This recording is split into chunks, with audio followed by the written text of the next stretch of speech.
She holds, it's feeling like we've been here before. We're both so broke, that's something that'll keep us afloat. Don't walk too slow, we can't keep falling deeper again. Came too close and the day's so far from pure. A rush of blood, but we search for so much more. We've all been here before.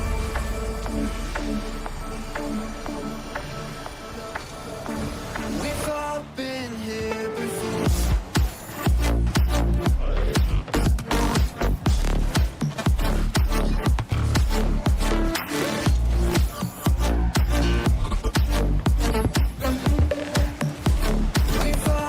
Shenandoah University is a big little university rising. With 22 Division III sports teams, over 200 areas of study, over 300 annual performances, an elite academic esports program, nationally ranked health professions programs, one of the biggest university presences on Broadway, immersive AR and VR learning programs, cybersecurity and computer science programs, and innovative undergrad and graduate programs. all at a place that cares for you. Shenandoah University is the big little university rising. Find out more at su.edu/rising.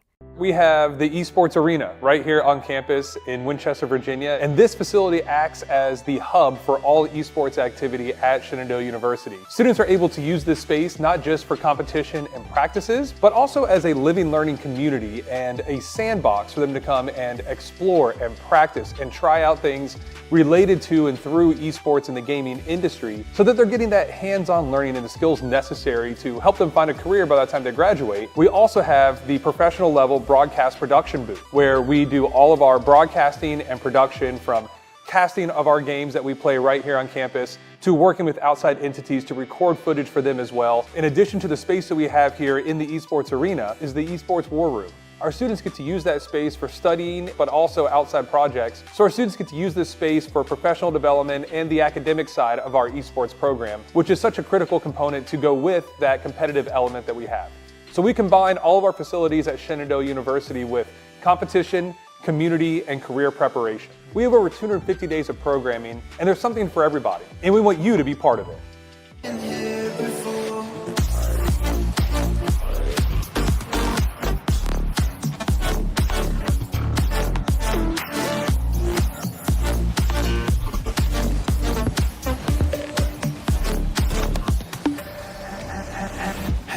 She holds, it's feeling like we've been here before. We're both so broke, that's something that'll keep us afloat. Don't walk too slow, we can't keep falling deeper again.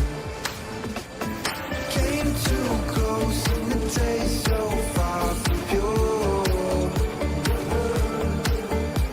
A rush of blood, but we search for so much more. We've all been here before.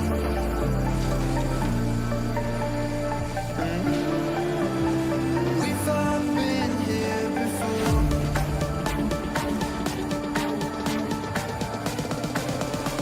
We've all been here before.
One final week of NECC League of Legends action in the regular season, and we are going to make sure we watch it all together. Hello, everybody. Chris Clayton, joined once again by the lovely Ben Kincaid on your normal Tuesday night here, right? We are live from our esports arena here in Winchester, Virginia, and we, in previous weeks, have had 3 games to bring to you, but tonight, just some good old-fashioned League of Legends. Yeah, just one tonight. We are away from our Smash Bros. They are already qualified for playoffs, so they don't have to go through the LCQs. We have playoffs kicking off for them next week, and then I believe Overwatch is on a little bit of a bye. Just rescheduled. Friday, yeah, they have a doubleheader. Well, hey, perfect. Friday doubleheader Overwatch. So we just have League of Legends, the first time all year that we have been able to have this for you, and I cannot wait to jump into it. Yeah, it's gonna be a great time. You know, we love when we get to just cover League by itself, because there's so much we can always be talking about at any given moment, right? There's so much that goes into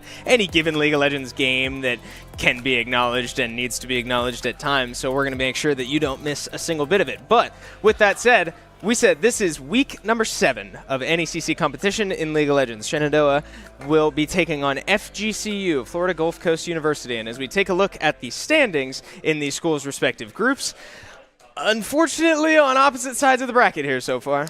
Yeah, SU looking for their first win of the season thus far, sitting at 0-6. FGCU sitting at 4-2, looking good in the standings thus far. But talking to the head coach earlier, there's hope, right? They do think that they could pull out a win here today, so we'll have to see how that goes. But yeah, same roster that we saw last week coming into this one. We have Kangaroo Feet up top and whatnot with the role swaps as we now take a look at the players in their chairs.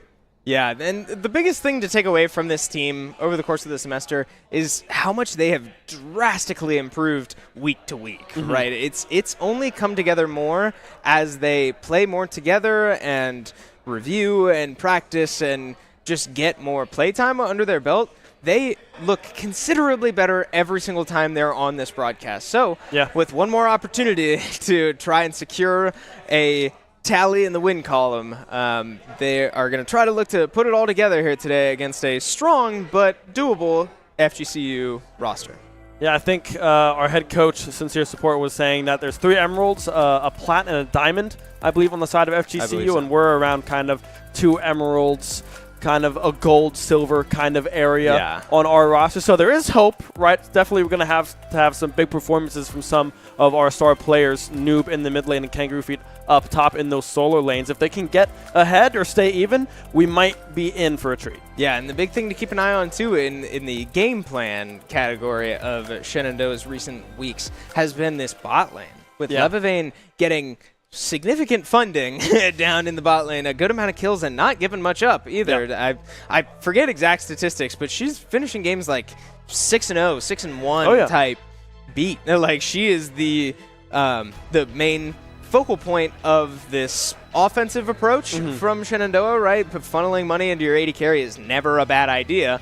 And especially with these sort of team comps that we've seen Shenandoah lean towards with the heavy engages and the sort of wombo combo almost, and to have it all capped off with a nice little misfortune ult being the bow tie on top. You certainly never complain about having money on your AD carry. Yeah, no, I mean, AD carries are kind of the name of the game right now, right? It's been that way for the longest time. We see Smolder playing mid, top. Yeah. We see Zeri getting flexed, Ezreal getting flexed earlier in the year as well. So if we can get a solid AD carry, Levivane has been playing very well on that MF, and I believe that Ashe was the second character or champion that she's been playing a lot consistently and being very, very good at it. We could be off to a strong start, but the places that we've faltered sometimes is in that jungle top role, right? If we can stay even up top, Kangaroo Feet flexing from the jungle into that top side last week looked good. We played, I believe it was Yone and a Shen game, I believe is what was played, or I can't remember who exactly was played. I know Yone for sure was up in the top side. So if we have some more consistency on the top side of the map, I think we could really get some stuff done. Yeah, I agree. I think a lot of the times, we talk about the positives that this team has been able to improve and, become more cohesive as the season has progressed. But where it's kind of fallen apart has been, these lane states just struggling to keep up and get out of the laning phase without being too far behind, right? It's okay to concede certain things in the early game, right, depending on how your comp shapes out, but it's so far this season, the Achilles heel of this team has been about the 14-minute mark, right? Yeah. It's, can they stay less than like 2,000 gold behind-ish by that point in the game?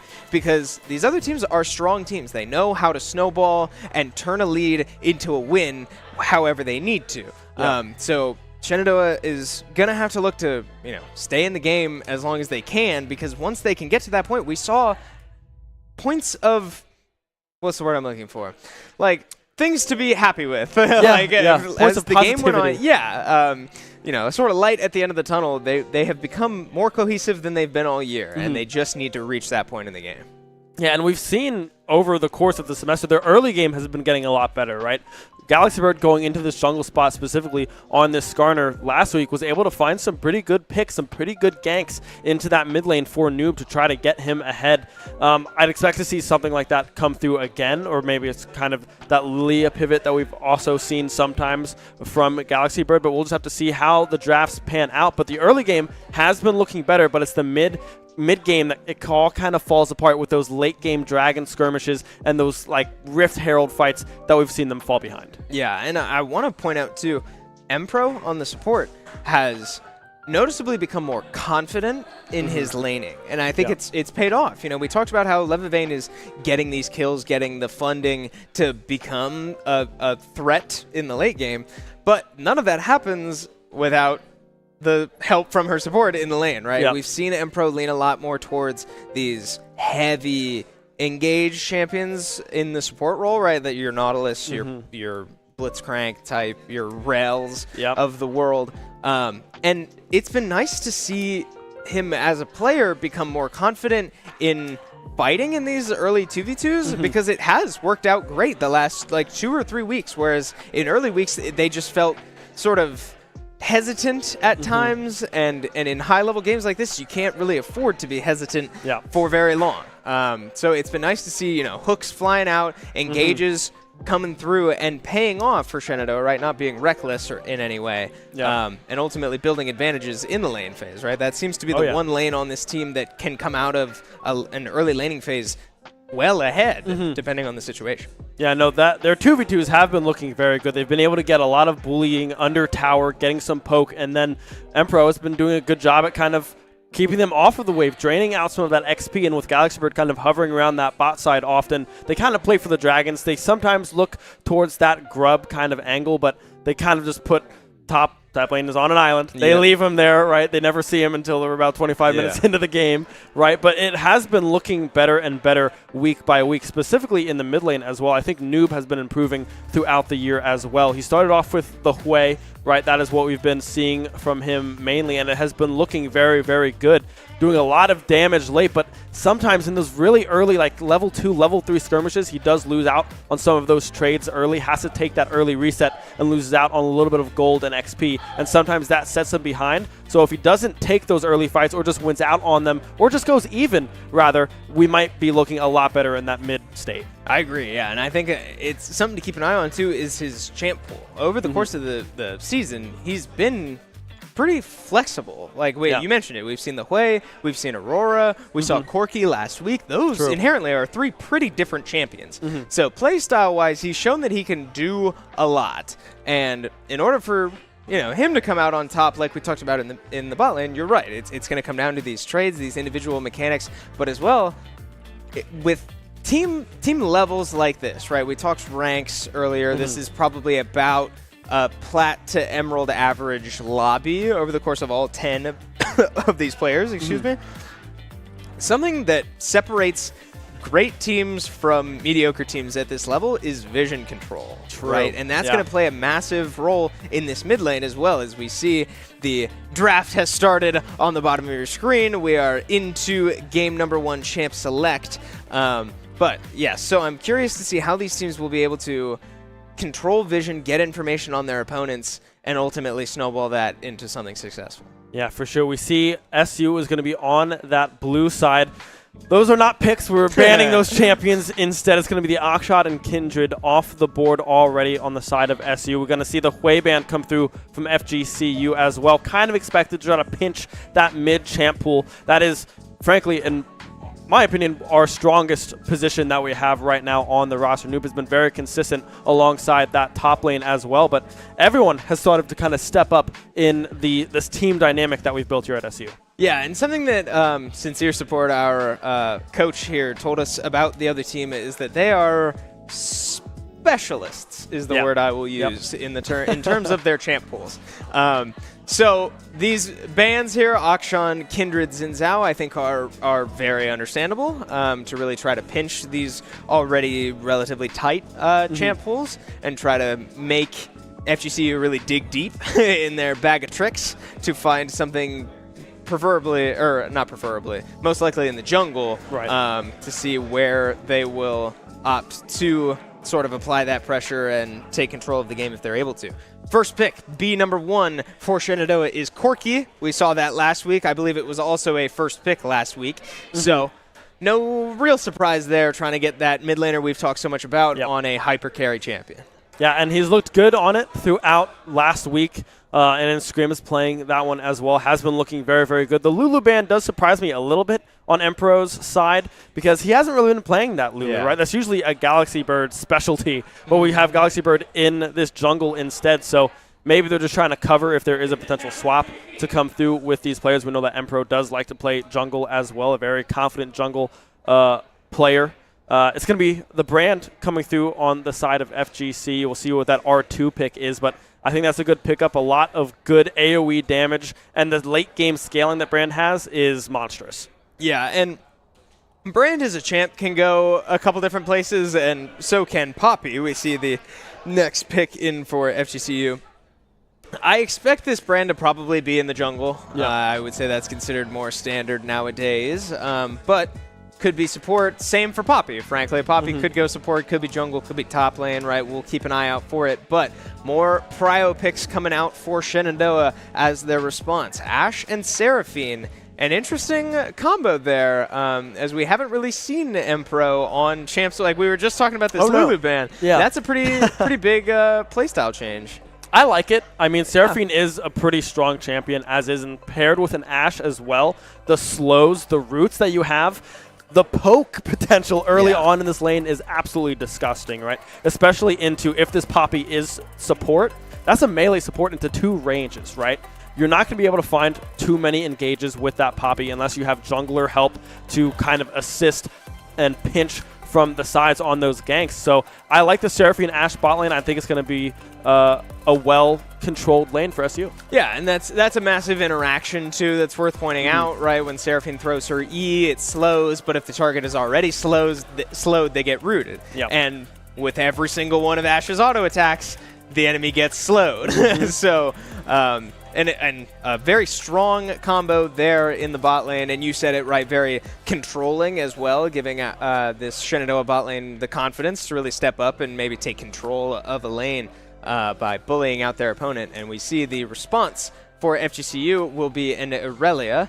So, again, flexible options there, right? It's hard to say whether that will go mid or top. I would think that that's probably mid lane against the Corki to try to just, absorb that pressure and still be an aggressive, like low-key hyper carry champion. Right. But we will have to see, as so far this FGCU draft is very flexible. We're going to see FGCU as well pinching the jungler pool as well. Lilia and Udyr out of the way. A Volibear hover or pick, I think that might have just been locked in straight up. It's going to be Volibear. So I don't know where anyone is going anymore, because that's got to be, maybe that's a Volibear top. That could be a top lane Volibear, Brand into that jungle, Poppy support, Irelia mid. That's the only guess I have, as now we lock in Skarner in our B4 on SU's side. This is hilarious. Frankly, this FGCU draft, literally all 4 of those champions can go in more than one role. Yeah. So, FGCU keeping their cards close to their chest, but Skarner, once again, another sort of comfort pick out of Shenandoah, a pick that we saw success on last week and that we've seen success in scrims and just playtime in general. Galaxy Bird really settling into this Skarner and playing well on it. Oh. See, now you've lost. We see the final picks come out. It'll be a Malphite top lane for Shenandoah. That will go in the hands of Kangaroo Feet, and a Sylas is the R5 answer for FGCU. So let's talk about this. We're presumably about to get the order here in just a moment, so we'll know for sure. I'm going to think that this is a Brand AD carry now. Yeah. With a Poppy support. Irelia top, Sylas mid. Or Sylas mid, Volibear jungle. Irelia top. Yeah. Is that what you said? I don't even. Yeah. Oh, my bad. You're fine. I don't, because Sylas could also jungle. It's not good, though. He doesn't have great jungle clear. He's very, very slow. That's why I expect to see this Volibear in the jungle, because, I mean, that's kind of what he's built for. There's no AoE other than the passive that Sylas gets on casting abilities, and it doesn't do a whole lot of damage to jungle creeps, right? So I would definitely expect the Sylas to go to a solo lane. We see a Malphite on the side of SU as well. I'm not opposed, but there's only one AD pretty much on the side of FGCU. So I guess 2 with the Poppy. Volley is kind of a mixture of attack damage and magic. Yeah. This is the most interesting draft I've seen in a while, especially specifically on broadcast, and it sounds like we don't even know where they're going and might not know until they actually lock in game, because I assume that this draft was done through like pro draft or something. So now, for those of you at home who may not follow League very actively, they still need to go into the client, pick all of these champions that are on the bottom of your screen, and then wait for a 3-minute delay on our end so that we can actually watch them. So still a good amount of waiting around to do, and we will try our best to keep you entertained as we wait for this game to start. But man, I mean, that draft is like, okay. So let's take a step back. Yeah. Let's see what's going on. Flex picks are very strong in any draft, right? The ability to lock in a champion usually early in your draft and say, all right, this champ could go 1 of 2, maybe 3 places, depending on how the rest of the draft goes. We just know we want this character. That's very valuable, and especially against a team like Shenandoah, who we know is very comfortable in their own shoes, right? They don't vary very much from the path that they have laid out so far this semester. So to see 5 different champions that could go literally anywhere on the map is extremely interesting to me. Yeah, I mean, it's going to be a toss-up. Literally, this is going to just be a toss-up of where these champions go, right?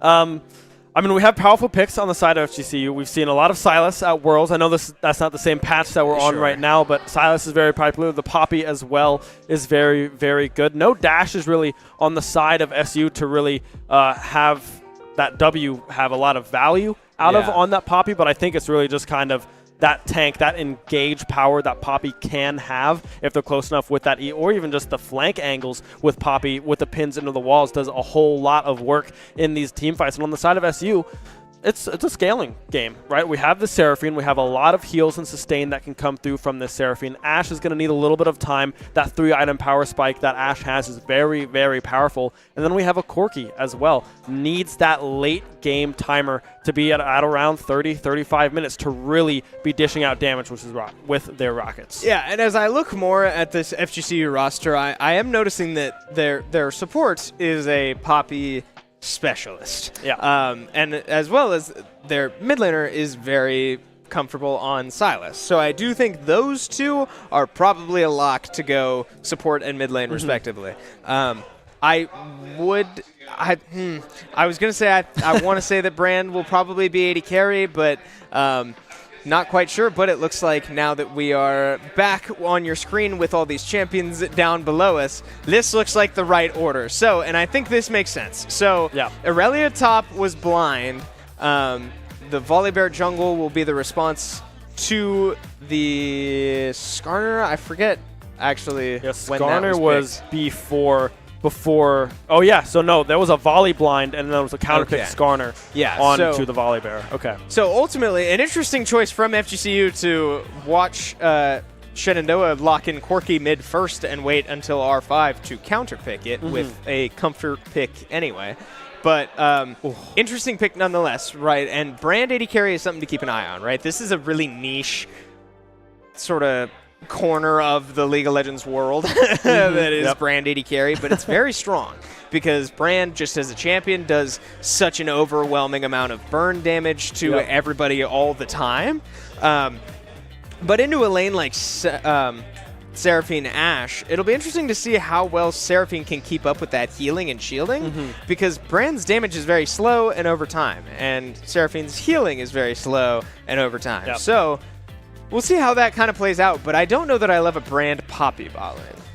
Yeah, I'm not huge on the bot lane, right? I think they are just kind of trying to go towards this late game. I think they just needed a little bit extra oomph in that mid game because, I mean, Irelia does well in the mid game, but it's definitely kind of really peaking when they have like 2 to 3 items. I guess the Bork early game does a whole lot of work as well for the Irelia, but Silas needs a little bit of time, Volley a little bit of time, whereas Brand can kind of come online as soon as they had that Leandries stacked, the Black Flame, or Black Torch? Flame? Black Fire Torch, something? Yeah, something like that. But another thing that does damage over time with a burn. And I'm looking at this draft, and Silas is huge here, because look at the ultimates that they can steal on the other side. We have Skarner, Malphite, Ashe, and Seraphine. You don't want the Rockets on Corky, but all of those other 4, those are game changers. No, absolutely. I mean, those are the types of ults that can really alter a fight and flip it on its head before you even know it, right? And we know that the big reason we didn't mention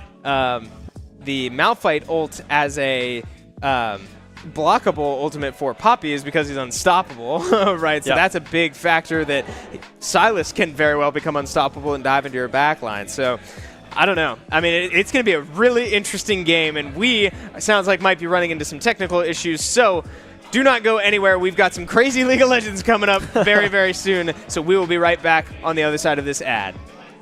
Shenandoah University is a big little university rising. With 22 Division III sports teams, over 200 areas of study, over 300 annual performances, an elite academic esports program, nationally ranked health professions programs, one of the biggest university presences on Broadway, immersive AR and VR learning programs, cybersecurity and computer science programs, and innovative undergrad and graduate programs. all at a place that cares for you. Shenandoah University is the big little university rising. Find out more at su.edu/rising.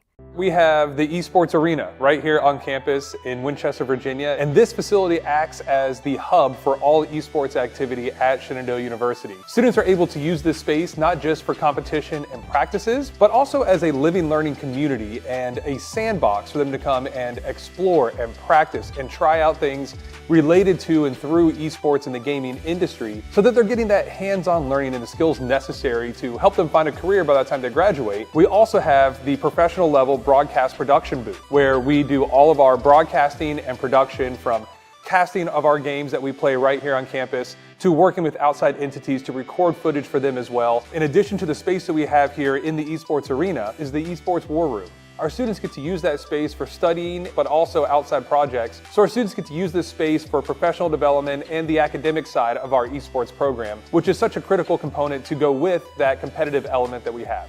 So we combine all of our facilities at Shenandoah University with competition, community, and career preparation. We have over 250 days of programming, and there's something for everybody, and we want you to be part of it. Welcome back, everybody. Shout out to Shenandoah Esports. Be sure to look into us if you're interested. But we do some awesome stuff here, including play League of Legends, because we are getting ready to load into our NECC Week 7 competition, Shenandoah against FGCU, Florida Gulf Coast University. We just saw a pretty crazy draft, Ben. Yeah. We saw the flexiest flex draft that I think I have ever laid my eyes on. As we take another look at it down here at the bottom of your screen, we did receive word that the players were getting ready to load into their games, or their game, and the lobby just kind of crashed. So we'll be getting into it soon, right? They're still working it out. It looks like they are moving here. So we will take you in as soon as we're ready. But like we said, bottom of your screen, one of the craziest drafts I've ever seen. Yeah, it's going to be a very interesting game. As we were walking back to the desk here, right, I was saying that this bot lane for SU can outrange and outpoke this FGCU bot lane quite a lot in the early game, right? If they can stay away from the stuns of Brand, I mean, I don't see how they don't win the lane, right? If they can just put pressure down, poke Brand out specifically, you don't really have to worry about the Poppy in the early game or in the late game for that matter, right? She doesn't do a whole lot of damage. She really is just kind of a tank stun bot when you get to that later stage. So I would definitely expect to see this Ashe Seraphine jump and get ahead pretty early. Yeah, it's going to come down to dodging poke, right? The random Brand geysers and stuff that will come out in lane, because those chunk, but they're avoidable, right? And, you know, avoiding your wave when they're on fire, avoiding that E spread that can just tick up damage as the lane goes on. So, but I agree with you. I think that Shenandoah's bot lane, especially with how they've been performing recently, I don't expect to struggle in this matchup, but it'll be interesting to see, right? We haven't really seen, I don't think we've seen these two specific champions together so far this season. So we'll see how they're able to pull that off. Mid lane, Silas is so interesting to me, man, because like he can max whatever he needs to max, right, depending on the matchup. I don't really know how Silas does into anybody. Okay, Silas is a very interesting character, right? Because like you said, they can just play a lot of these different angles. You can play hyper aggressive, which I think I'd kind of expect to see a little bit early on here into this Corki matchup, because Silas, when they hit level 3, does a whole lot of damage and has pretty good sustain, right? That W does a whole lot of healing. That's usually what we see a lot of people maxing first, is that W, so you can have that massive heal back. And it's a point and click too, so it's very nice, very easy to land, right? But I don't know. It's kind of a stalemate here. I think this lane's going to go pretty even. I don't think anyone's going to get a drastic advantage in the early game, but I think in the late game is where we really see these two picks start to kind of come into their own. Yeah, and it might come down to jungle help as well, right? These are two champions that have pretty strong gank threats, right? Skarner can come in from a lane wherever he needs to, and Volibear has that movement speed with the stun, right, that can lock down so many of these Shenandoah characters, right? That we said this roster's not super mobile. So, again, I mean, vision control is really what that ultimately comes down to. We talked a little bit about that before the draft started. Can these teams lock down an area, secure their own safety, whether it's in lane or around neutral objectives? It's going to be a big thing to keep an eye out for. Yeah, no, for sure. I think it's tracking where this Poppy is going to be, because I don't expect Poppy to just be sitting in front, because we have Irelia, we have a Volibear, we have a Silas. There's no way that Poppy, there's no reason really that Poppy needs to be sitting in that front line. I'd expect that Poppy to be around back, trying to find these flank engages onto the Seraphine, onto the Ashe. So if they can track where Poppy is, have some pink wards down, have some stealth wards down, right? Sweep it all out beforehand, and then just track it, make sure we know where Poppy is, and then if we see them on that flank AO, engage on that 5v4 situation.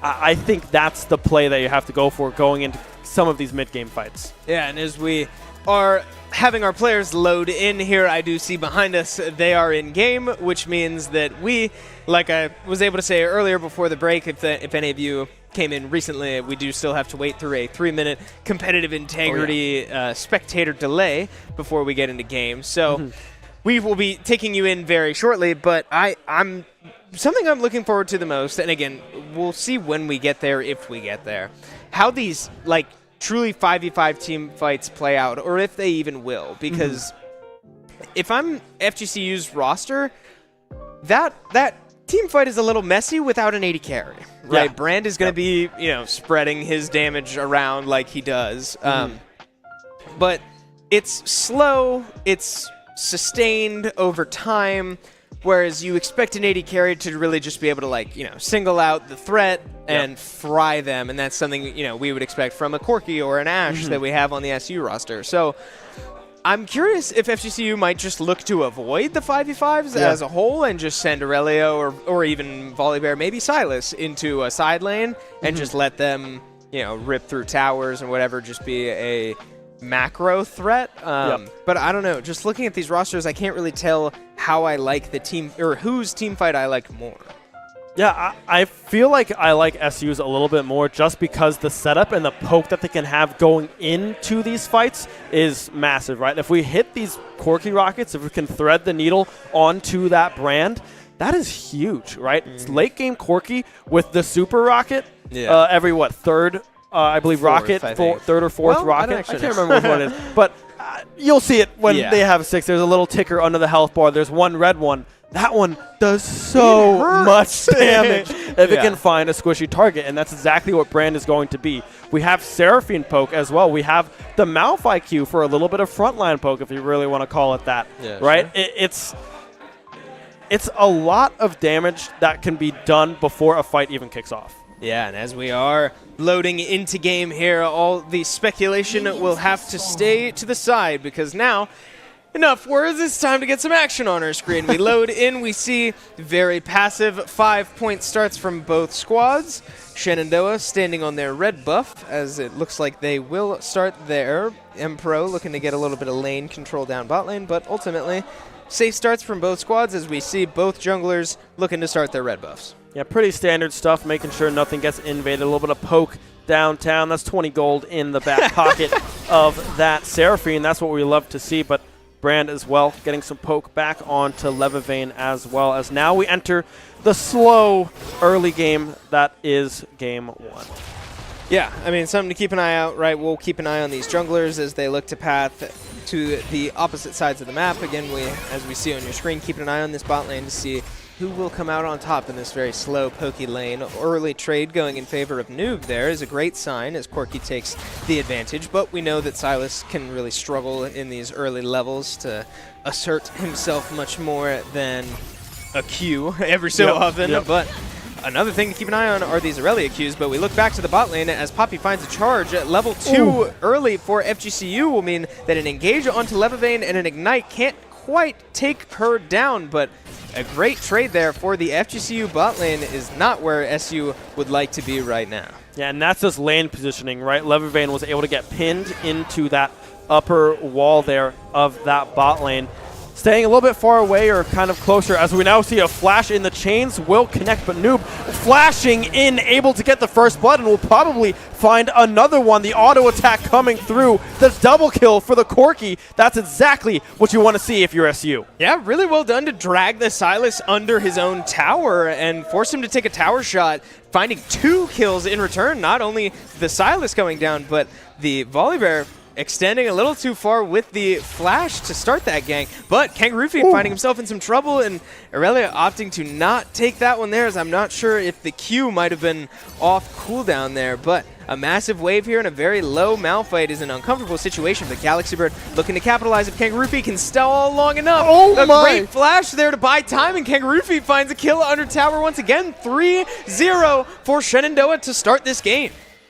Yeah, I mean, that was just a misplay coming through from the Aurelia up in that top lane. It's flash for flash, but unable to get that Q dash on to the Malphite. Able to stay alive. 3 kills early over to SU. A 1K gold lead for the Hornets as now we take a little bit of a reset. Some recalls coming through. We have the Serrated Dirk as now Loot, the TP back, will be able to find the return kill. Kangaroo Feet staying just a little bit too long. Yeah, Kangaroo Feet did not get a reset off there, so he will still have his teleport. Not a terrible death, but ultimately would love to see that one back. But back to the mid lane, right? Those 2 kills resulting in a Serrated Dirk already for this Corky. That's going to be a problem if you're this Silas player. Those autos are really going to start to hurt, and especially with the Corky changes, now every auto attack dealing a % of true damage, that's really going to start to rack up. Yeah, and we're back to AD carry Corky as well. No transition over to this magic that we've seen in the past. That's a little bit of an old change, but something that some people sometimes will forget because Corky was a magic demon for the longest time. Yeah. Once what was it, level 11? They switched over to pretty much all magic damage. The percentage of the AD was transitioned into magic. So, yeah, we will see how this lane goes, but thus far it has been looking very, very good for SU.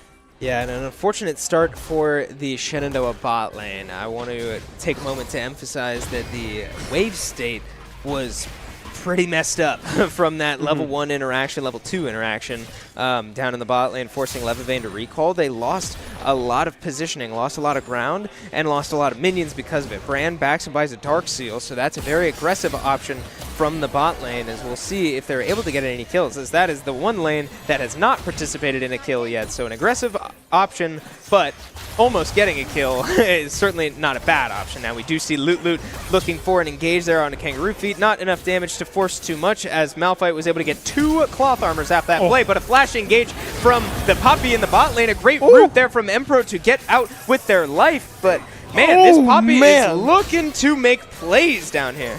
That had to be single-digit health bars, health on Emperor, right? Barely, just barely surviving that dive from the Poppy and Brand there. So great stuff, being able to stay alive, but this is not what we expected to see from this bot lane.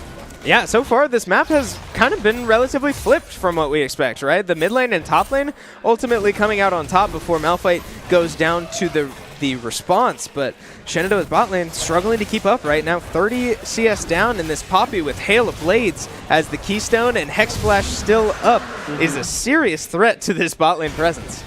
Yeah, I mean, Hail of Blades is something that we've been seeing on this Poppy as of late. It's either that or Aftershock is what we have been seeing. Is now Empro caught out in the jungle, will have to run away. No flash to be used. Noob coming down to save the support. I mean, aggressive play, invade coming through from FGCU, but it pays off.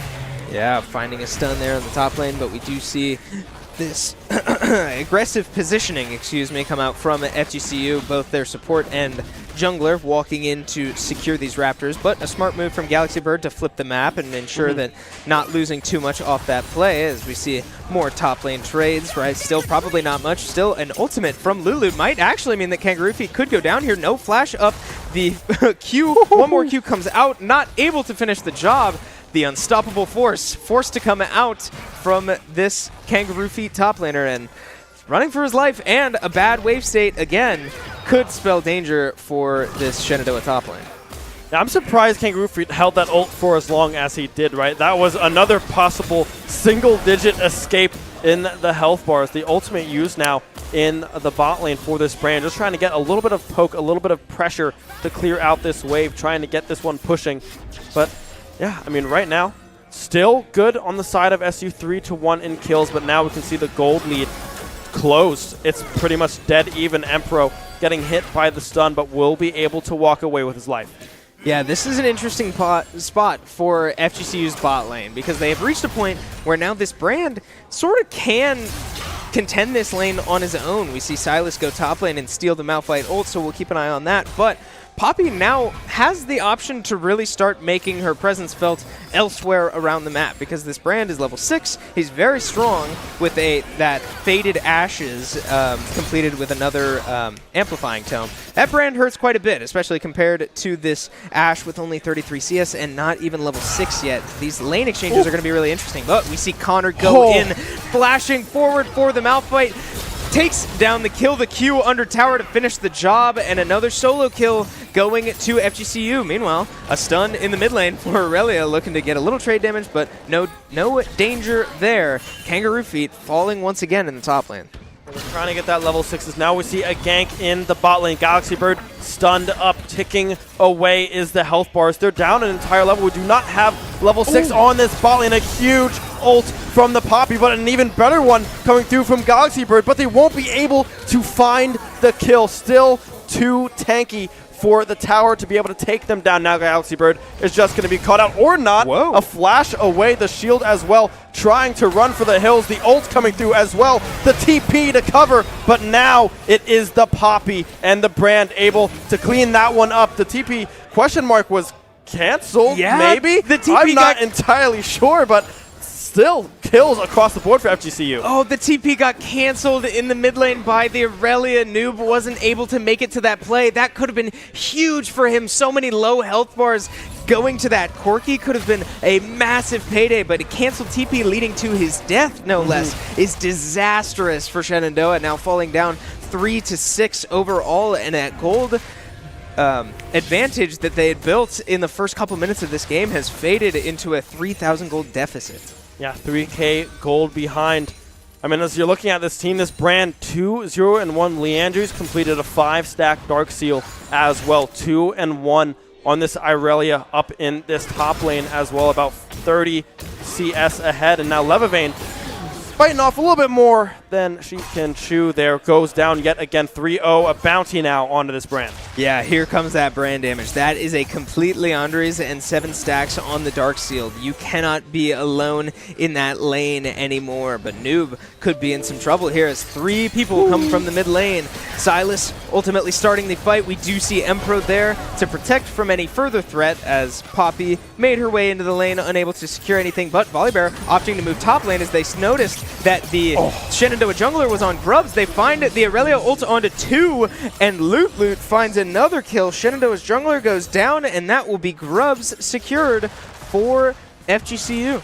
Yeah, great ult coming through from Loot. They're able to slow and lock down the 2 members of SU. Galaxy Bird will fall, Kangaroo Feet able to walk away, but Empro landing the root. Noob able to find the kill, and now it's just a Poppy. You don't do a whole lot of damage. We'll get the flash out of that ultimate. Both of them were whiffs, mind you, so I don't... we'll take it, I guess. Ult for flash, we will definitely take it. But, yeah, I was just going to mention, Empro just hit 6. And we are 11, 12 minutes into the game, falling a little bit behind in XP in the spot lane. Yeah, and now we see the payoff of Poppy roaming around the map. Brand is level 9. You said it. Empro just hit 6. That is a 3-level deficit, a 2-level deficit in the 80 carry position. Certainly something to keep an eye on. And if you're Poppy, you're not too upset about that flash, too. You do still have Hex Flash. Right. But you're right. It did not look like that ultimate was going to hit. But rather safe than sorry as we see fights across the map break out. Poppy finds a stun in the Dragon Pit, and the Ash Arrow goes wide. Galaxy Bird taking a lot of damage from this Dragon, and the Brand burst damage secures the Dragon before going down to the Poppy ult, and now it is carnage for FGCU left to just clean up the health bars, and they will do just that. Poppy finding 2 kills in that fight, and Brand finding 1 more to add to his Dark Seal collection.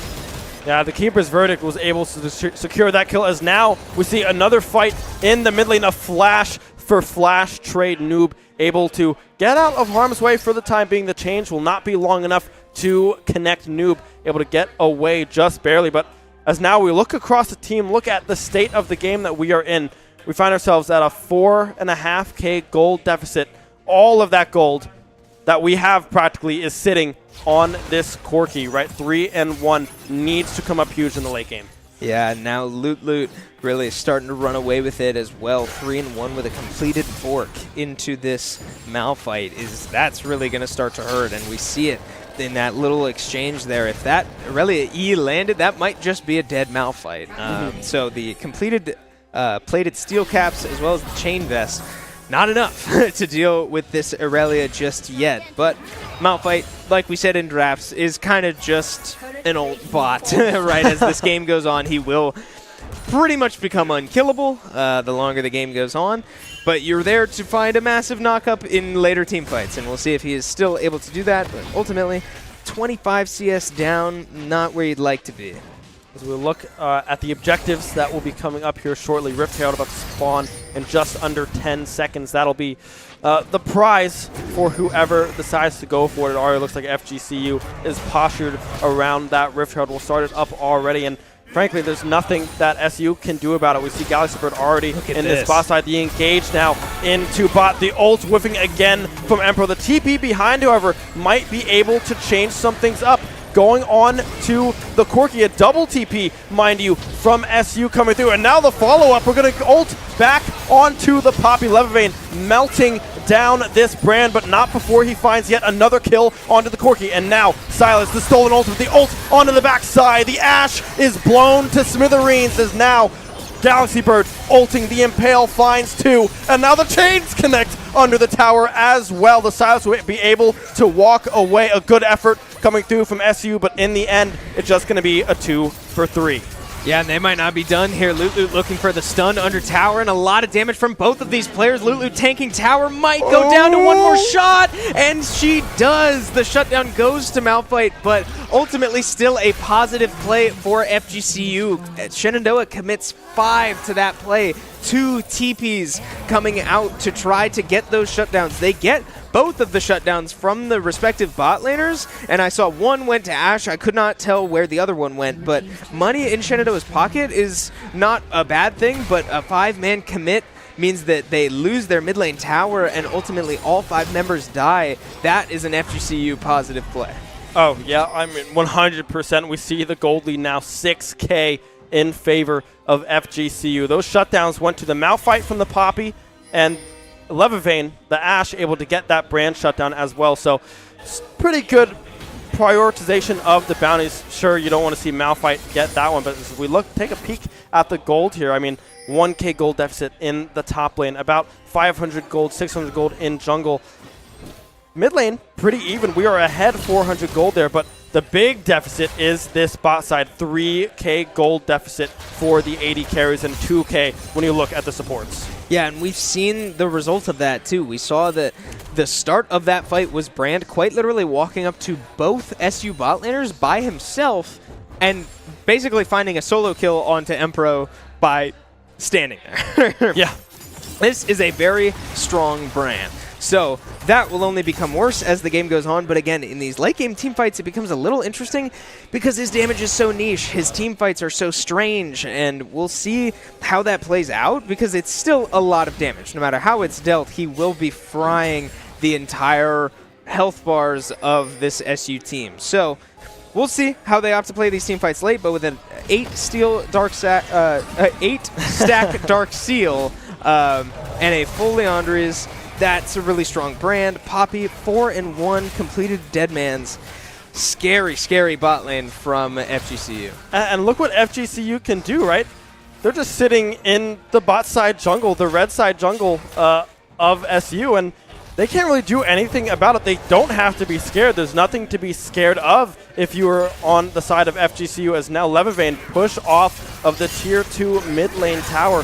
I mean, SU, they can't even see 5 feet into their jungle.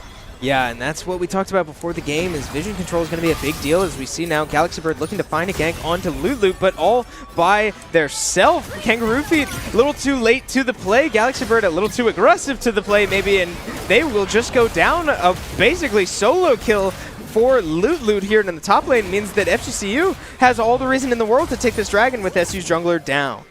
That's going to be the Mountain Drake in the back pockets of FGCU. 2 Drakes to 1. Not soul point, nothing to worry about just yet on the side of SU in that regard. That win con still 1 dragon away from being a serious threat. But right now, it's just play for late, right? You can't take these mid-game fights. You're too far behind thus far. You need to get this Ashe up to 3 items. We see the Static Shiv is completed for the Ashe. Corki has the Collector completed as well, building towards that Infinity Edge for that second item.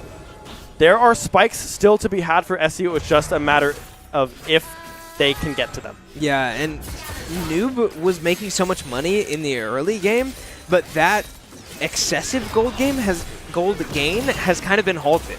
Only 3-2 now after, I believe, being 3-0 at one point in this game.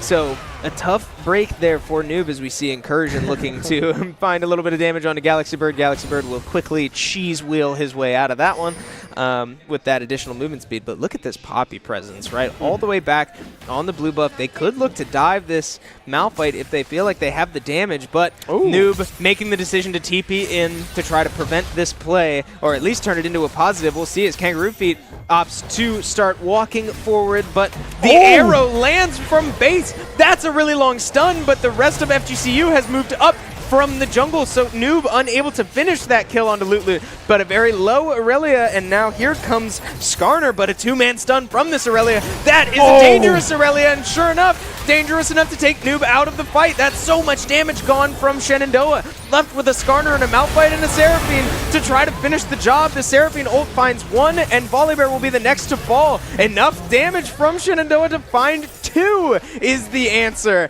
Wow, Shenandoah turning what looked like a tough start to that play ultimately into a positive note. Yeah, I mean, Noob going down early, trying to flash into that bush to get into that vision, but the Q was already cast from Lulu. The Irelia able to secure that kill, but then it was an Impale and an Encore coming through from Empro and Galaxy Bird that were able to flip that fight in SU's favor, but still losing out across the map here. I mean, the bot lane is gone. The bot inhib turret is almost dead. This Silas wreaking havoc in the side lanes right now. Yeah, and I hate to say it, if you're SU and you're going to commit to that play, if you're going to send your Corki top to try to protect against that dive, you kind of have to come out with all of those kills, because look at what Silas just did to that bot lane. That tier 2 down, 700 gold into his pocket. That is a massive trade in favor of FGCU, right? We saw 2 kills ultimately go Shenandoah's way, but not enough to really offset the impact around the rest of the map. They're going Lichbane here as well for the Silas. A lot of one-shot potential. The burst damage coming through from the Silas is going to be massive, as now Noob possibly caught out again. The stun will connect, but the chains won't come out. Look how much damage Noob does. That is a whole lot. The chains will now connect. That'll be one dead pilot as Corki will fall, and now we pivot towards the bot lane. Loot going in on Kangaroo Feet will be able to just walk away, but we see Empro and Levivane walking their way down. The slows coming through. Maybe this is the pick they were looking for. The stuns, the ultimates as well. Please give it to Levivane. They do. Ashe able to pick up their second kill of the game as Galaxy Bird. That's a whole lot of sustain. The flash away now. The Impale from the Silas will connect. The W still back up and available, getting pushed aside, but now the reverse Impale coming out onto the Poppy. The flash away from Galaxy Bird will be able to now drive their little car as the bot lane tower will fall in favor of SU. Oh, there's a lot to digest in that. That was a lot of action all around the map, but ultimately, a shutdown going Skarner's way will mean that that is an even tankier front line for this SU team fight. Another kill going to Levivane down in the bot lane means that she is forced to buy the Executioner's Calling. That is unfortunate, right? That delays your damage quite a bit, or I guess by 800 gold in the Shenandoah bot lane. So an interesting item there, right? I would like to see a little bit more of a focus on damage, especially since Seraphine already has the Oblivion Orb, but ultimately the heal cut through and through for Shenandoah, right? Nobody on FGCU is going to be able to heal very much, and with characters like Aurelia, Volibear, and Silas that all have pretty crazy heal, I don't totally hate to see that, but we do see a smite come down onto the Scuttle Crab, trying to contest this third dragon. Volibear ulting in, finds a stun onto Levivane. We have a TP in the back line. Kangaroo Feet is behind the whole team, but Levivane is the first to go down. Kangaroo Feet finds one with the ultimate. Loot gets knocked up, but another Malphite ult gets one shot onto Noob. Corki is out of the fight. The damage is gone. Shenandoah forced to retreat. Galaxy Bird and Empro running for their lives. Empro with no ultimate to land here, as now that will be a 4-for-1 trade. The TP flank looked so good, but not enough for Shenandoah, as the chains almost land to wipe the rest of Shenandoah. Empro now forced to defend this tower all by his lonesome. The dash coming in, the chains will connect. That'll be one. Never mind. Almost now. Yep, there it is. I was surprised that the chains were not just able to pretty much one-shot that Seraphine, given the build that they have. But nevertheless, Empro will go down. But now, taking a look back at that team fight, what went wrong? The Encore missed again. Only was able to find one player in that fight. The Irelia was able to wreak havoc into the backline alongside the Brand as well. The TP flank was good from Kangaroo Feet, but since that Encore missed, that meant that there wasn't a lot of stall to be had from that from SU to be able to wait for that TP to be completed for Kangaroo Feet to finally enter the fight. Yeah, and great play from the Silas, too, to steal the Malphite ult and lock down Noob. Noob did not have an opportunity to really do anything in that team fight. And we know that that's where most, if not all, of Shenandoah's damage is really going to come from, right? We know that Skarner does a deceptive amount of damage with that max health damage on his passive, but ultimately, right, you need that Corki alive if you're going to win fights. We do see a completed Infinity Edge come out for this Corki, so that's way more damage now as we do see Corki get engaged on in the Dragon Pit. This is a really uncomfortable situation for Noob SC. I didn't even realize how much damage he took from this Sylas, as now Sylas looks to get even more, stealing the Skarner ult. The Skewer finds the Skewerer himself. Skarner will go down. Galaxy Bird dying in their own jungle. The Seraphine ult trying to save the day, but not enough to get Galaxy Bird out of that one. Yeah, Baron is up and available. They do have this mid-push. Galaxy Bird is dead for the next 30 seconds. Noob as well for the next 20. It could be an angle to rotate to that, but instead they might be looking for yet another pick. It's going to be Brand again. Legolot's able to find the solo kill onto Empro, and that will be the go button to slay the purple worm in favor of FGCU. Yeah, this is a pretty logical decision, right? 3 dead for Shenandoah. Corki only just now respawning. It looks like Kangaroo Feet will move up to try to get some vision on this, but this could be dangerous if they notice that he is there. But ultimately, the Hawk Shot is enough, and they killed it fast enough that the Hawk Shot wasn't even able to get there in time. So FGCU is in a great spot here, up 10,000 gold with an 8-1 Brand, solo killing borderline whoever he wants.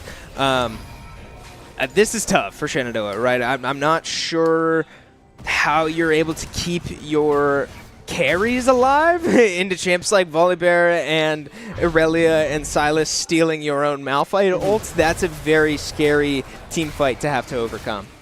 Yeah, I mean, we have Baron activated on the side of FGCU for the next, minute and a half coming up, and then we have the Mountain Soul up in about 2.5 minutes. That is a massive soul that if FGCU get that, they're going to have a shield, they're going to be borderline unkillable. I mean, we can see how tanky this team is already. Irelia has so much sustain. The Sylas can heal to the moon and back, and then I mean, Volley as well. Everyone on the side of FGCU has their own sustain as the Sylas is able to get in, gets a flash out, but will get one shot by this Sylas. Yeah, look at the Malphite build. No MR, and now Levivane gets stunned after her own flash. Will be able to walk out, but again, the Sylas damage is so overwhelming, taking out Kangaroo Feet with only a Null Magic Mantle and 3 completed armor items, including boots.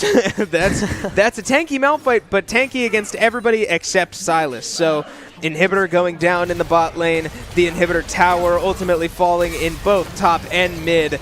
The towers crumbling, the base falling apart for Shenandoah as they look to make a final stand. Noob getting quite a bit of damage off here, forcing the Zhonya's out from Connor, but good amount of healing there. And now here comes that Brand ult, the max health damage from Leandres from that passive. Noob able to get back to base, but Sylas finishing Levivane off himself. Now a shutdown onto the Malphite once again as Sylas does go down, but ultimately an overwhelming amount of minions all around the base. Noob looking to get in with any amount of damage. Loot finds their way in, will go down, but not enough for Shenandoah. The Nexus crumbles and game 1 goes FGCU's way. Yeah, I mean, great stuff coming through from FGCU in that last fight.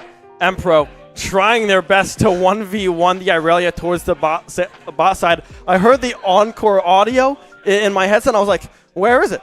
Oh, he's just trying to stay alive, right? This Irelia was doing so much work in that late game, in that split push, but everyone on the side of FGCU was just doing work. Yeah, that lead just becomes insurmountable at some point, right? We can talk on paper about what SU would be able to do in team fights and stuff like that to get back in the game, but ultimately, with a lead like that, a lot of that gets thrown out the window, right? It's kind of a fight or flight type situation. You're forced to make a lot of desperate plays that unfortunately 99.9% of the time don't work out. So SU unable to snowball that 3-kill lead that we saw them start that game with into a win as they ultimately go down in a pretty commanding fashion.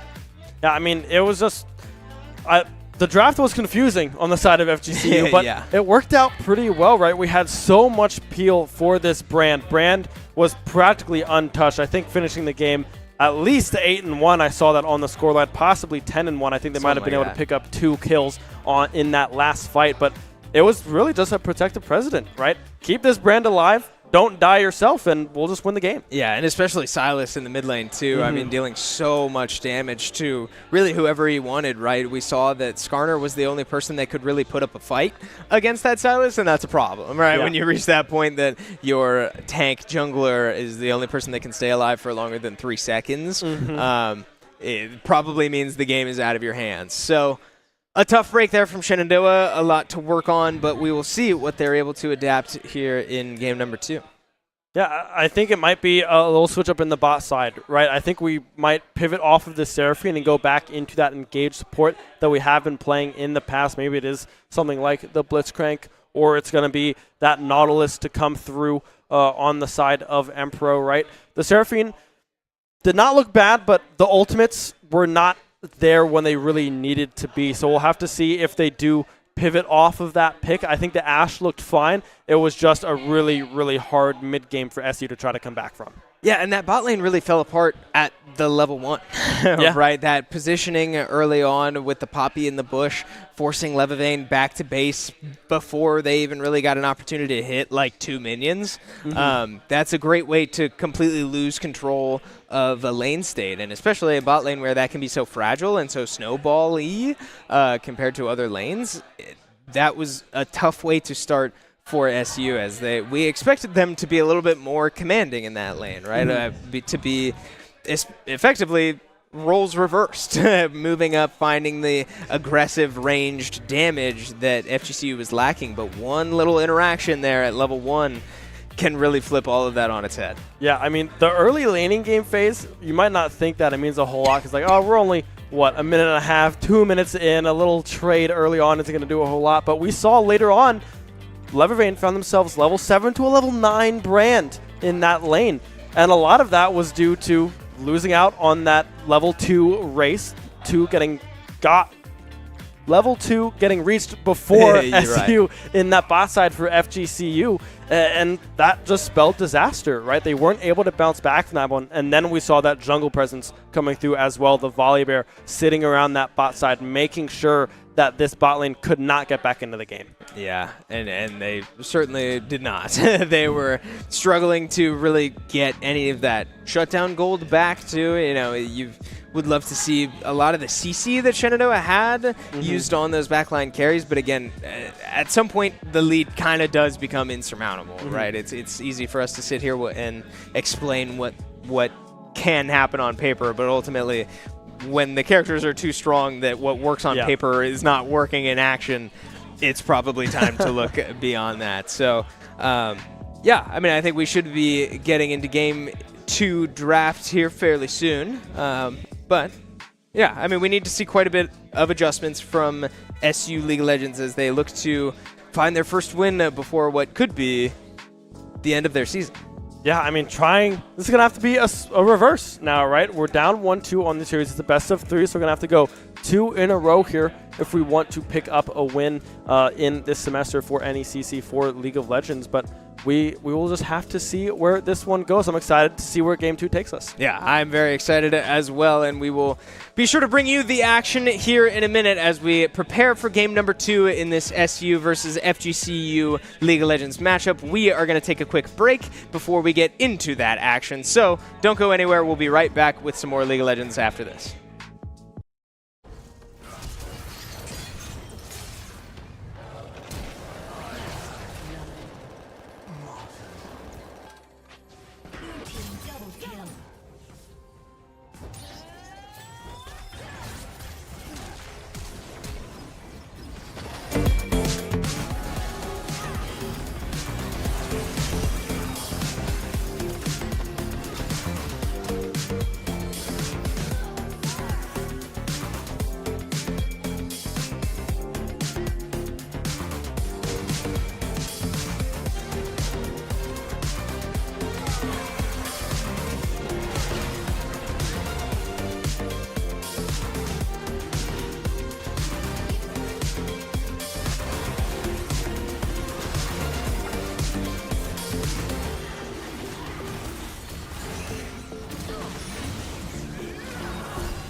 Welcome back to our lovely esports arena here in Winchester, Virginia. Chris Clayton joined once again by Ben Kincaid as we take you back into our NECC Week 7 League of Legends competition between Shenandoah University and Florida Gulf Coast University. We saw Shenandoah struggle to claw back in game number 1 after building that early lead after a couple failed dives from the FGCU squad. But ultimately, a pretty sound win for FGCU in game number 1.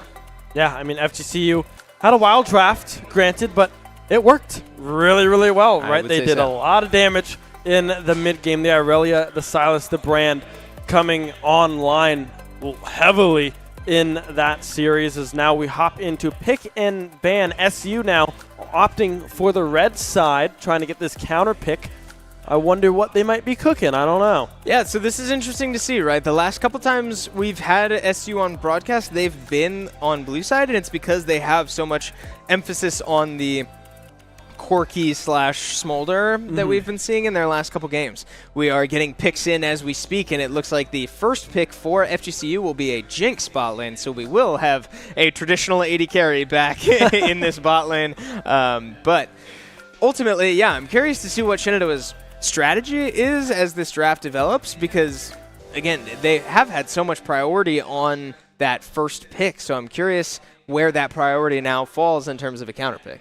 I mean, we can already see the bans coming through from SU is Brand and Silas are gone. It's going to be the Akshan as well. Same bans on the side of FGCU.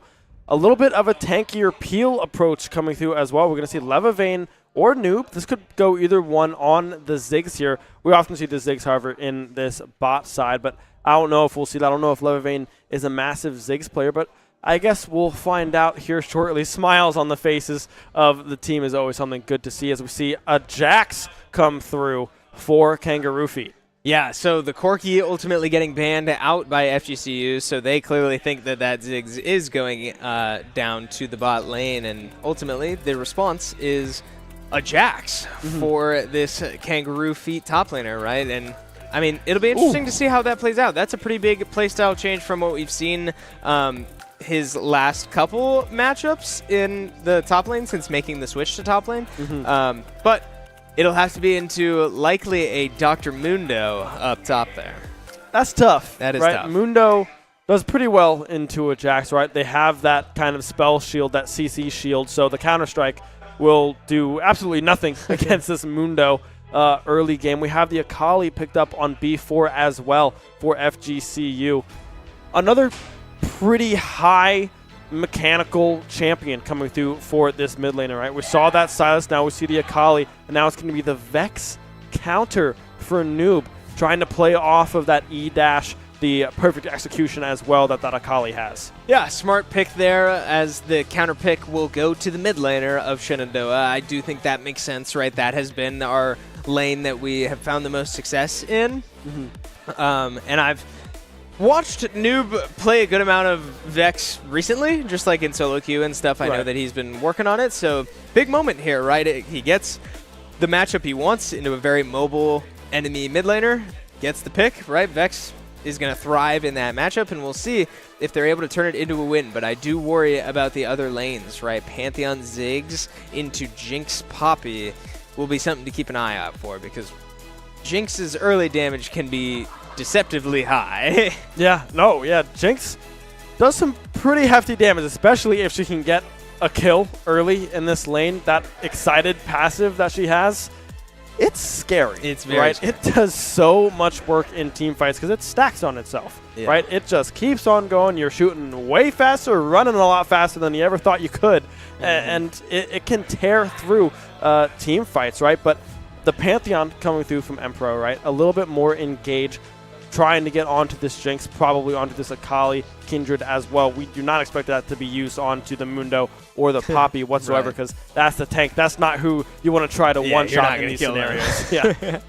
Yeah, and it's going to be important for this point-and-click CC to land in late team fights, right, from the Udyr, from the Pantheon, because you said it. If Jinx is able to get a single kill, that's an incredible way to absolutely slaughter any team, right? If Jinx gets one reset before you can even blink, that's turning into 2, 3 maybe even 4 resets, and you're shooting out 8 auto attacks every second. Like it's untouchable at that point. But Shenandoah has the response, right? Point and click CC. She can't get away from a Pantheon W. She can't get away from a Bear Stance auto attack. So ultimately, that's going to be something to keep an eye out for. But again, we need to see Shenandoah get there, right? Yeah. Last game sort of falling apart again in the laning phases, even after that lead, right? 3 kills going Shenandoah's way, still not quite enough to get them out of the slight mechanical misplays and the laning mistakes, positioning mistakes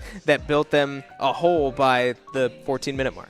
Yeah, I think the name of the game, right, is try to get this Jax ahead, right? Because Jax can rip through the team if he is given the opportunity, right? Having that flank angles, if he is able to get on to Legolas, onto this Jinx, there's the potential to one-shot that carry, right? Jax does a whole lot of damage. And then on top of that, you'll have the counter-strike, right? They won't be able to hit you. You'll be able to do more damage if they are hitting you. And then you have the Ziggs bomb on top of everything. The Pantheon can dive into that backside as well. So if I'm SU, I'm looking at this Jinx and saying, how can we get her and get to her in these fights, take her out, and then try to play that front to back? Absolutely, yeah, and it's going to be a big deal, but with characters like Dr. Mundo and that Kindred ult, could be a massive problem. And the Poppy W as well. If Poppy's able to just stand on top of her AD carry, that is actually a big deal because the CC from Shenandoah is largely in the form of dashes, with the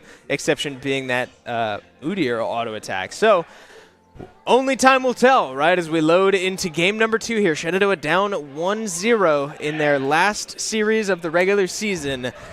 FGCU looking to put this away with another win, another clean win, and walk out of the day as a winner.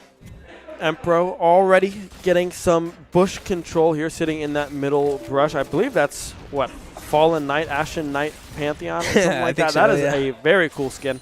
Dashing already, getting some poke damage on to the Jinx, but now the Fishbones unloaded the extra attack range, able to come pretty much in clutch there, getting so much damage, and now there's the pin. Legolas trying to get that damage, finishing that kill, won't be able to do so. It's going to be a flash away from the Poppy.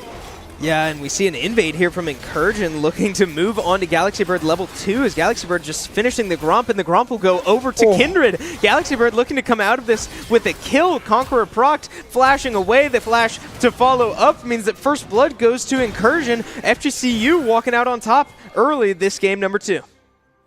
And this is why I don't use Smite on blue buff.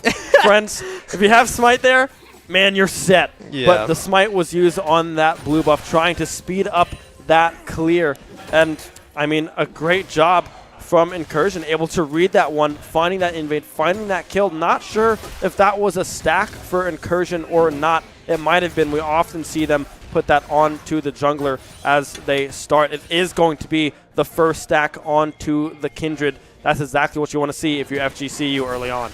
Yeah, smart play there, as now we will await the coin flip that is the first scuttle mark and see if Kindred now moving towards Galaxy Bird's red buff. It looks like they will clash once again here as Galaxy Bird, unknowing to what is happening in their own jungle now, as Connor moving up with him. This is an aggressive move here from the FGCU top side of the map. They do spot Galaxy Bird and still has Smite, gets the Smite off, but Galaxy Bird taking so much damage and will go down in the blink of an eye. Noob now coming up to try and help out, but in danger himself, down to 100 HP. Empro is here to try to help out, might be able to get a stun here. The 3 autos come out, the fear from Vex, so much damage. The flash forward to finish the job, and he does. Noob finds the kill, but so many low health bars. The flash forward from this Akali, getting the auto attack to finish Empro off, but the red buff onto Vex, slowing down the Akali, unable to escape. 2 kills in Noob's hands, and that is the counter pick value that we were looking for. I mean, so much happened in that mid lane fight. A very scrappy fight. Flash is traded across the board. Noob and the Akali using their flashes, but in the end, Noob again finding themselves with a double kill. The Vex can come online now. The Lost Chapter is completed. And top side, we see a little bit of a stalemate, a level advantage in favor of Kangaroo Feet, but the health advantage still very convincingly in favor of Loot Loot. Yeah, now we do see the mark, I think, went to the top side scuttle. I'm not actually sure if Kindred got their second stack or not, but both scuttles down means that this Kindred looks to scale more and more as the game goes on, right? Relatively predictably, but with Dragon coming up here in just a second, we do see Udyr on the top side of the map. Meanwhile, Kindred back in base. Poppy getting aggressive with a flash there into the bush, looking to get some bush control, but a great, actually, satchel there from the Ziggs to launch the Jinx out of place. A great charge from Poppy, though, to get a lot of return damage, and the W goes just wide from the Jinx, unable to finish that kill, but here comes Connor. Yeah, the Akali roaming down, though. Empro is dangerously low. Perfect execution is not available, however, for this Akali, so if they do go for the dive, it might be a little dangerous, because if you don't get that initial one-shot and you get stunned by this Pantheon in that bot side, it's going to hurt. Yeah, and look at the Shenandoah Gromp as well. It looks like they might be looking to make this play, because if they're able to get the kill, not only do they get money from the kills, they get plates, they get this dragon that they've already started, and they get prio over the Gromp that has a Kindred mark on it right now. So this could be a massive payout for FGCU if they walk away with all of this. A Jinx W spots Empro walking into the Tribush and will almost certainly make it so that they can't walk up. Meanwhile, in the top lane, the top laners just killed each other under the top lane towers. So Galaxy Bird moving onto that Grump we talked about. But look at this. Poppy able to move up and get the stun onto the wall. Kindred finding another kill. That's a mark down. 2 kills for the Kindred and the Gromp. This Kindred is profiting big time. Vex ult unable to find the Kindred as they walk back to safety down into the Tribush, and Levivane in an uncomfortable position here as Poppy's able to flash over the wall. The Jinx auto can't do enough damage, taking a tower shot in return, but ultimately, again, a massive payday from FGCU as they profit in like 4 different ways there. The rocket barely missed. I was looking at the map. That rocket was quite close. However, Levivane burning the flash yet again, and that topside fight, I mean, I saw the Q hit after that Counter-Strike on that minion wave. It panned back to the bot side, and I was like, uh-oh, this is going to be a dive. Sure enough, I'm looking at the mini-map, and I see the Mundo icon blink, just barely a flash onto the Jax in that top lane fight. Both do go down in the end. It's going to be a 1-for-1 as the turret was able to finish that one off, but still, FGCU finding themselves at about a 1.5k gold advantage here, just about 7.5 minutes in. Yeah, and I'd be curious to see where Kindred's stacks are at now, or how many stacks they have, because that's a big deal, right? 4 stacks by the 7-minute mark. This Kindred is not even level 6 yet, and they have 4 marks claimed with another mark on to Kangaroo Feet here. If Kindred's able to get this kill, that could be yet another stack in the book, but Kangaroo Feet getting some good damage onto the Dr. Mundo. Both of these top laners with their ultimates up, both of the mid laners with their ultimates up, as now Poppy in a bit of an aggressive position there, but able to just walk to safety under their tier 1 tower from that W movement speed. Yeah, Loot doing a good job of just applying pressure onto Kangaroo Feet in the topside incursion, able to just make their way, get 3 grubs in favor of FGCU. Not a whole lot of action on the board right now. The neutral objectives are gone. The Dragon picked up from FGCU earlier before that Gromp fight that netted yet another stack for the Kindred. The grubs just taken, as now we take a little bit of a peek at what the gold looks like here across the board. Yeah, a lot of even states here. The bot laners only 400 gold apart. The mid laners only 400 gold apart in the other direction. But look at the top lane so far. That is a massive CS difference for 2 players that have killed each other. We do see Empro flash away there, maybe a little preemptively, as it didn't look to me like he was in a ton of danger, but ultimately flashing to safety is never a terrible idea, as now we see in the top lane Galaxy Bird trying to get a gank onto this Dr. Mundo, but he will be able to ult away with all of that movement speed and a spell shield, meaning that Galaxy Bird can't actually stun. And here comes the rest of FGCU. So much Kindred damage already, but Kindred will start tanking the tower, and the stun comes out before Kindred can drop the Lamb's Respite. Kindred goes down. Kangaroo Feet, low health bar. Noob also with a low health bar, teleports in to prevent this play from getting much worse, as Connor looks like he's not done. Shenandoah might not know he's still in that bush, as he does maybe step out there just for a moment, as Vex now recalls. So I don't think they know that Connor's still there, and he is. Kangaroo Feet is so low. Yeah, the Sugarcane Flip did come out. It's going to be a potential redive to come through. A couple shots taken on the side. Well, maybe not. Maybe he just dies. Whoa. No damage was done to him, but the Akali will go down, and now it's a potential for a cleaver to the face to secure a kill. Won't go for it just yet, as now Noob running back into the top side. Empro now looking for an engage, but won't be able to find it. The ult coming through will connect. That will be one dead Mundo. The kill donated over to Noob. Yeah, this Vex has a completed Malignance, so that ultimate will start flying around. 3-0 on the Vex in the mid lane, so that is where Shenandoah's game planned advantage was going to be, right, with that R5 counter pick going that way. It's good to see Shenandoah's plan working out, but 4 deaths on the jungler so far. Galaxy Bird just unable to really find success anywhere on the map yet, and certainly unable to match the success that Kindred has been able to find, right? So many stacks, so much damage already, and I mean, this is going to become a monster to keep an eye on, especially considering that you still have a monster brewing in the bot lane. This Jinx is 30 CS up over Levivane, so with no kills in her inventory just yet, it may not look like that's going to become a problem, but it is, as now, wow, just a little trade, and it looked like Empro might be able to walk out with his life, but the Ignite into the super mega death rocket, able to finish that one off, and there's that first kill I was talking about. Levivane now, not Levivane, excuse me. The Kindred Incursion able to now rotate down and secure this dragon with the support dead. There's nothing that SU can do to contest that one.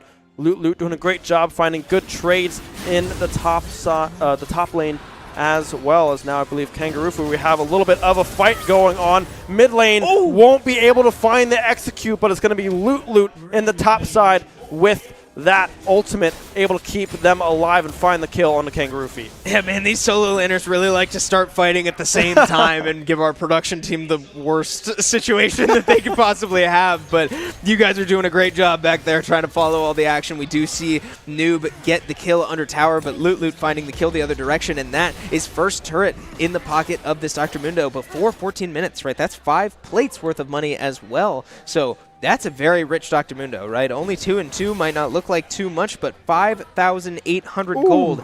All of a sudden, that gold difference that was like 600 a couple minutes ago, I said to keep an eye out for, has exploded into a 2,000 gold lead for this Dr. Mundo. Yeah, the gold difference that FGCU find themselves in is Mundo. That is it, right? Mundo is the gold lead. We do have one on Incursion as well, but Noob doing a great job at evening that one out in the mid lane, up CS and a kill. Now we see a contest come through. The ultimate from Noob will connect, almost one-shotting Incursion there, but will be able to walk away. In the meantime, the Lamb's Respite will come through. The Flash Fear will not be able to connect. Now the Q landing yet again, but now the rest of FGCU have arrived. Empro jumping in, stunning, trying to find the angle. The dive through the counter-strike will be able to land. Kangaroo able to find one, but the Jinx rocket from downtown finds Galaxy Bird. Super Mega Death Rocket connecting and winning that fight for FGCU, as this Poppy still going in onto Empro, trying to dive back in, but will be stopped in their tracks. Yeah, Legolas sending the message from down bot to try to find a kill somewhere in the madness, as Shenandoah just kind of gets out-kited, right? They could not find a way to close the gap, and Kindred just sort of danced that dance, managing the attack range that Kindred has from those stacks and the lack of attack range from a Jax and a Pantheon. That was a tough break for Shenandoah, right? Unable to really secure much, and ultimately giving a shutdown over in the form of this Vex, whereas they got the kill under Dr. Mundo. We talked about how ahead this Dr. Mundo is in gold. He did not have a shutdown. Yeah. So not super worth it for Shenandoah as they now find themselves in a 3,000 gold deficit across the map. Yeah, next Drake spawning in 2.5 minutes time. 2 Drakes to none in favor of FGCU as now Levivane needs to be careful running for the hills. The Satchel able to keep the Poppy at bay. Levivane walking out of that one with their support Empro. Now Kangaroo Feet back in this top side, just catching some waves, catching some XP. Empro now with a face check will probably be able to walk their way out of that one. Will go back in. And now, who just flashed? Empro just flashed away. I did not think they needed to do that one, but nevertheless, it is pulled out of the bag. And now the Shuriken Flip will connect. Empro will go down. Now the perfect execution out with a little bit of emoting there from the FGCU mid laner as now the Poppy will fall to Levivane. Yeah, now this Leandri's is completely online for the Udyr. As back top lane, we take a look back at that gold deficit making itself known. Loot able to just walk up and press E and find a kill there on the Kangaroo Feed. He will drop to 2 and 3, but again, something to keep an eye on is this Leandri's finish. I'm not going to be able to talk about it. Another turret down for Dr. Mundo, 700 gold in his pocket, but the Pantheon ult in to try to stun him or at least get rid of that spell shield so that Udyr can come up and finish the job. That is a kill for Shenandoah, but again, a tier 2 tower worth so much gold and ultimately a net positive for FGCU as this Dr. Mundo still did not have a shutdown even with how ahead he is. Yeah, Connor, this Akali getting dangerously low as well. Levivane able to land some good poke but won't be able to find that finishing blow. The Satchel able to destroy that tower, but it's going to be Legolas as well, finding a tower of their own. Noob able to walk away for the time being, challenging the Poppy in the brush, but won't be able to do too much with that one just yet. Legolas as well, getting some poke damage onto Galaxy Bird as well as this Ocean Drake is about to spawn in about 15 seconds time. Yeah, and as I started to say a little bit last time, keep an eye on this Udyr damage now, because Udyr, I'm sure if any of you watching at home have played against an AP Udyr, you know how overwhelming that Phoenix stance with the Leandri's can be. So, certainly, be aware of that as we start moving into these team fights, but the TP in from Loot will demand a response from Kangaroo Feet as he TPs in. All 5 members have appeared and shown for Shenandoah, but it doesn't look like they'll be able to contest this dragon, right? The dragon already down to 4,500 HP as now Poppy finds the stun onto Galaxy Bird. So much damage coming through. The Super Mega Death Rocket eaten up by the Pantheon shield, but Akali finds her way into the backline. A slow from Dr. Mundo means that he will secure the kill onto Levivane as well, and now it will be another kill FGCU's way. That excited Jinx making her presence felt as Dr. Mundo just could not go down. Shenandoah unable to navigate this tank and lose all 5 members trying to contest this dragon. Yeah, I think it's this SU. They're pulling the trigger a little bit too early. Galaxy Bird walking in, Levivane whiffing the ultimate as well. You need to wait for Kangaroo Feet and Empro to go in and find this stun, find this angle to see if you can one-shot one of their carries, right? But instead, Galaxy Bird gets pinned against the wall by this Poppy, gets eliminated right off the bat, not allowed to do a whole lot in that fight, and then it's just Connor on the Akali finding this the back line, the perfect execution coming through. Levivane going down, Noob as well. It's a full ace on the side of FGCU, and now look at this gold lead, 6K in favor of FGCU. Yeah, it's reaching that point that we talked about after last game. Sometimes gold advantages can just become insurmountable, right? They reach a point where the leading team can start to get a little reckless, and it doesn't matter a ton. So, I mean, we'll see. It's going to take a massive misstep from FGCU for Shenandoah to really claw their way back into this game, but so far, Galaxy Bird getting caught out of position once again means that Akali does not need to do much. Kindred finding yet another kill with 2 completed items is only going to be hurting more the longer this game goes on. Yeah, now Kangaroo Feet hit with the Shuriken Flip. Waiting patiently is Connor. Now Kangaroo Feet. This Kindred does a whole lot of damage. I'd be interested to see how many stacks this Kindred has right now. If we can click on them observers, that would be absolutely stupendous. But In the meantime, we look towards the mid lane, trying to hold down, trying to get this wave under wraps. Livervane doing a great job at doing that thus far, able to clear that one out. The one thing that's nice about Ziggs is that the wave clear is pretty nice, right? You won't... Wow, that's a whole lot of damage from Nuke. One-shotting. Oh, landing the second ult as well, going in. The Shuriken flip goes back. Perfect execution, not up and available for Connor, however. Able to walk out of that one is Noob, but Noob is now starting to come online. 5 and 2 on this Vex doing work. Yeah, and I really don't think Incursion saw that damage coming, right? The Lamb's Respite was up and just did not come out, and I did catch a glimpse right before Incursion went down that this Kindred has 8 stacks. So that is 2 whole thresholds worth of buffs, as now Poppy finds the charge onto the wall. Empro caught out of position by this Baron that's about to spawn. If Empro goes down, that might be enough for them to start the Baron, but meanwhile, on the other side of the map, Loot just not dying. Kangaroo Feed with a completed Trinity Force, but not enough damage to take this Mundo down as he finds himself under 1,000 HP, but finds the kill onto Galaxy Bird. Meanwhile, back toward the Baron, we are still fighting all across the map. The healing from this Dr. Mundo, too much. Incursion finds the kill onto Pantheon. Loot flashing back onto Kangaroo Feet to finish that kill. The Lamb's Respite keeping Incursion alive for now. Super Mega Death Rocket about to come up online. I don't know if Legolas is going to shoot that one into the jungle, but if they do, it could be 2 kills to this Jinx. There it comes, and just barely not enough damage to kill Noob there in that instance. But maybe if that was used off of cooldown, maybe that finds a couple kills there. Yeah, it could have. I mean, hard to say, right? FGCU not having the vision in that bush, so not seeing where SU was recalling is, I'm sure, a big reason why that wasn't able to happen. But Dr. Mundo finds a great charge there all the way from the bot lane to the top lane and walks out leisurely on a nice little Dr. Mundo stroll in that pool party outfit. So... great value there, a lot more objective damage coming out from FGCU as this gold difference has reached the 10,000 mark.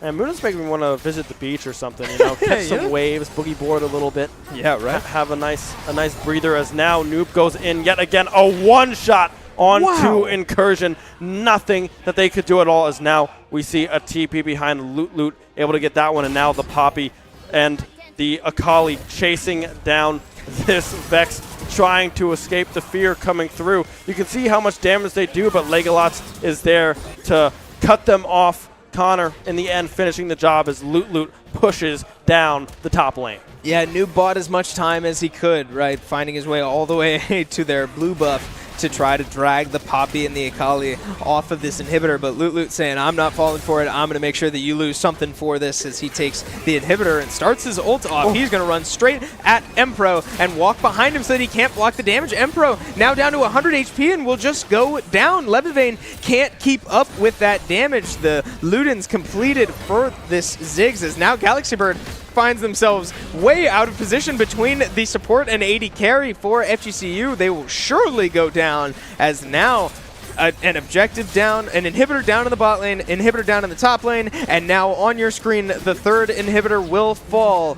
The perfect game looking for FGCU as they look to take all of the objectives they can. Noob opting to take that ultimate onto the Dr. Mundo. Can't find the kill as now that's an excited Jinx. The perfect execution finds its way into the Shenandoah backline. Pantheon looking to ult under tower to find any damage he can, but FGCU walking out on top, looking to take one more reset before they make their final push to end this game.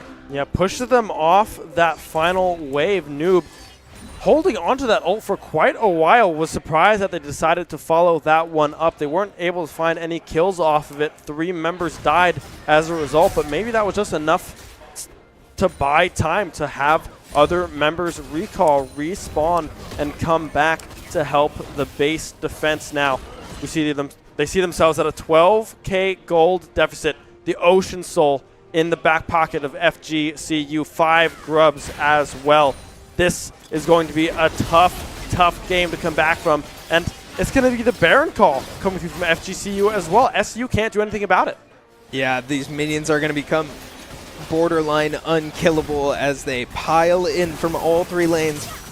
Shenandoah looking to buy as much time before this Baron goes down, but Galaxy Bird caught on their Krugs once again and will go down. The stylish execution finding its way home this time, as now Kangaroo Feet forced to run for their life. Ooh. A good flash there from the Poppy to stun Kangaroo Feet into the wall. The Shuriken did land on the Jax, but it looks like Connor will not follow up on that one, and now all FGCU has to do is walk their minions down the home stretch. Poppy finds a stun onto the back line. A big Ziggs ult finds one, but Poppy will go down to the Vex, and before you know it, the rest of Shenandoah is dead. That excited Jinx wailing auto attacks out. The Nexus cracks once more, and Shenandoah will fall 2-0. FGCU coming out on top.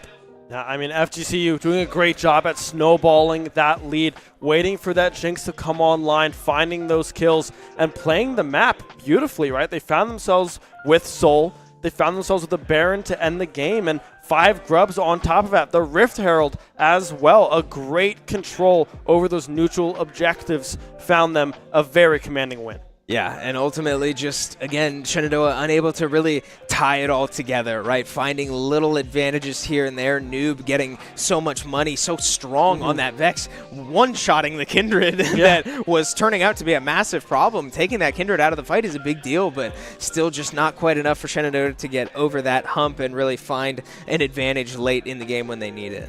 Yeah, I mean, great stuff from both sides, right? SU, the improvement still there, still being shown. Noob, Kangaroo Feet as well on that Jax, looking better and better week by week. I believe that does wrap up the entire season. However, we do fall to 0-7. FGCU advancing up to 5-2 on the season as well. SU, a lot to work on, but still great improvement throughout the season. Yeah, and as Shenandoah now has to look toward next semester, presumably, as they are, like you said, done for this regular season, unfortunately winless, but plenty of improvement, right? I mean, you said it all. This team is nowhere near the same team that they started as, and it's been a lot of fun to watch here on the desk. But I do believe that will do it for us as well. So shout out to FGCU for a great competition there. Unfortunately, our Shenandoah League of Legends team will finish the season winless, but that's going to do it for us. So thank you so much for watching. Be sure to drop us a follow on whatever platform you may be watching on so that you never miss out on any future Shenandoah esports action. Be a friend, tell a friend something nice might change their life, and we will see you next time.